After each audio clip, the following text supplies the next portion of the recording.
સમાચારોમાં આગળ વધીશું. અમદાવાદથી સમાચાર. અમદાવાદના સુભાષ બ્રિજની કામગીરીને લઈને નિર્ણય. સુભાષ બ્રિજ પાસે રિવરફ્રન્ટ પૂર્વનો રોડ બંધ કરવામાં આવ્યો છે અને વાહન ચાલકો માટે બ્રિજ નીચેનો રિવરફ્રન્ટ રોડ બંધ કરવામાં આવ્યો છે. સુભાષ બ્રિજની રિપેરિંગની કામગીરીને કારણે રોડ બંધ કરવામાં આવ્યો છે અને કામગીરી પૂર્ણ ન થાય ત્યાં સુધી રસ્તો બંધ રહેશે.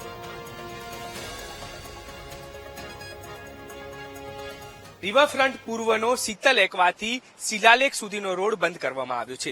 સુભાષ બ્રિજ રિપેરિંગ કામગીરી શરૂ કરવામાં આવી છે અને તે માટે થઈને આ બ્રિજની નીચેનો જે લોઅર પ્રોમિનાન્ટ સાથે જ જે રિવરફ્રન્ટનો રોડ છે તે નાગરિકો માટે બંધ કરવામાં આવ્યો છે.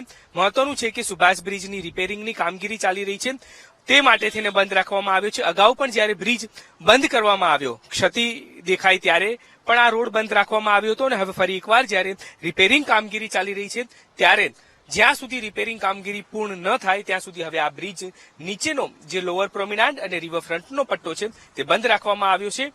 કામગીરી પૂર્ણ થયા બાદ ફરી નાગરિકો માટે ખુલ્લું મૂકવામાં આવશે. કેમેરામેન રાજેશ ગઢવી સાથે દીપક સોલંકી, વીટીવી ન્યૂઝ, અમદાવાદ.